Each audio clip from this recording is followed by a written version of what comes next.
রূপগঞ্জে গৃহবধূর রহস্যজনক মৃত্যু, প্রবাসী স্বামী ও ননদ আটক। রূপগঞ্জ প্রতিনিধি মোহাম্মদ রাকিবুল ইসলাম রাসেলের পাঠানো তথ্য ও ভিডিও চিত্রে থাকছে বিস্তারিত। নারায়ণগঞ্জের রূপগঞ্জে সুমা আক্তার নামে এক গৃহবধূর ঝুলন্ত মরদেহ উদ্ধার করেছে পুলিশ।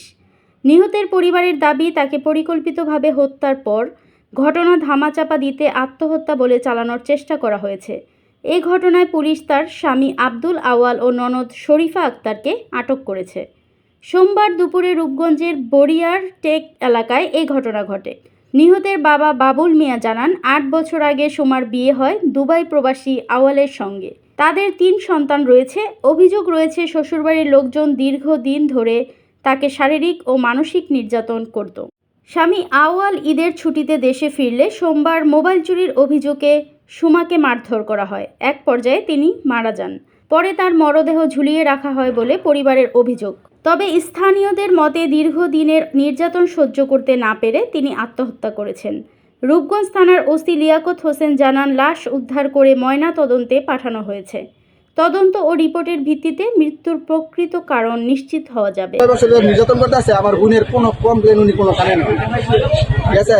আর এই 8 বছর বিদেশ যে ছিল উনি ওনার কাছে আমার বোনের কাছে একটা ফোনও দেয় নাকি, মানে ওনার কাছে একটা পার্সোনাল ফোন থাকবে ওইটা দেওয়া হয় নাকি। উনি যখন কথা বলতে চাইতো ওনার হাজব্যান্ডের সাথে ওনার মার পারমিশন নিতে হইতো, তারপর ওনার মার সামনে কথা বলতে হবে, যখন কথা বলা তারপর আবার ফোন নিয়ে নিত। এত ক্রাইটেরিয়া, মানে এত কিছু ঝামেলার পরও, এত ভাবে চাপে রাখার পরও আমার বোন খালি আমার বাগ্নির দিকে চাইয়া রয়েছে। কোনো লোকলে মেয়েরও তো কথা বলবে, এর আগে আমার বাগ্নি মহিলা লাগছে, 5 লক্ষ বইরা গেছে। এরা কি আছে 5 লক্ষটাই দিয়া কইতাছে বইরা গেছে সুবাই। রাত্রে আমার ছেলেবেলা ফোন দিছে, 12টা বাজে। ছেলে তো ফোন দিতেই পারে, বুঝতে পারতে দিতে পারে না। ফোন দিছে পরে বেলা কথা এত ফোন দিছে কে কইছে, আমার ভাই জানি কে ফোন দিছে।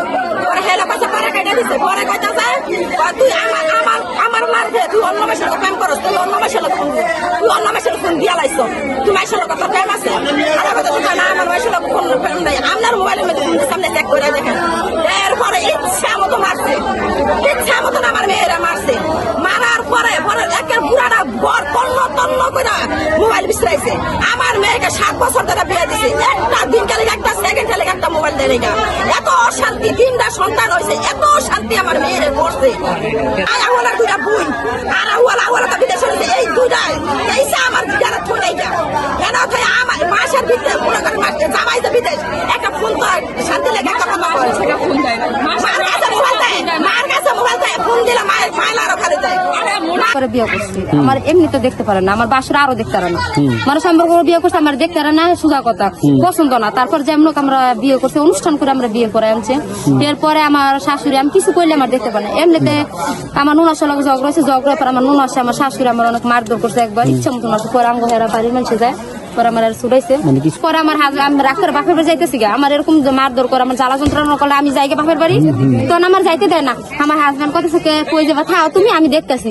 পরে আমিও বসি, তাহলে এত অশান্তি, তাহলে আমিও মরে যাবো। তাহলে অশান্তি থাকতো না, তোমার প্রথম তুমি ছোট ভাই যাও অনেক আগে আমার রাসেল ভাই তো জানেন ভাই কতদিন তোমার হ্যাঁ আসছিল। এরপরে আমার মারধর করছে, ফার্স্ট রাত কেন, পরে আবার আমার মারধর করছিল আমার শাশুড়ি, আমার নুন আসছিল। আর আপনার ওই যে হ্যাঁ, আপনাদের সংবাদ ঠিক আছে। আমরা একটা সংবাদ পাই যে এক গৃহবধূ ফাঁস দিয়ে আত্মহত্যা করছে। তাৎক্ষণিক আমাদের পুলিশ টিম ঘটনাস্থলে পাঠায় এবং হাসপাতালে পাঠায়। পরে হাসপাতালে গিয়ে নিকট আত্মীয়স্বজনের সাথে কথা বলে জানা যায় যে তারা সন্দেহ করতেছে যে তার এই আত্মহত্যার পিছনে তার স্বামীর পরিবারের লোকজন জড়িত থাকতে পারে, অর্থাৎ স্বামীর পরিবারের কোনো ঘটনার কারণে হয়তো সে আত্মহত্যা করতে পারে। আমরা বিষয়টা খতিয়ে দেখতেছি। এই সংক্রান্তে এরই মধ্যে আমরা স্বামীকে জিজ্ঞাসাবাদের জন্য থানায় নিয়ে আসছি এবং আমাদের সাব ইন্সপেক্টর জাহাঙ্গীর মৃতদেহের সোথাল সহ অন্যান্য কাজ করতেছে এবং আইনগত ব্যবস্থা গ্রহণ করবে।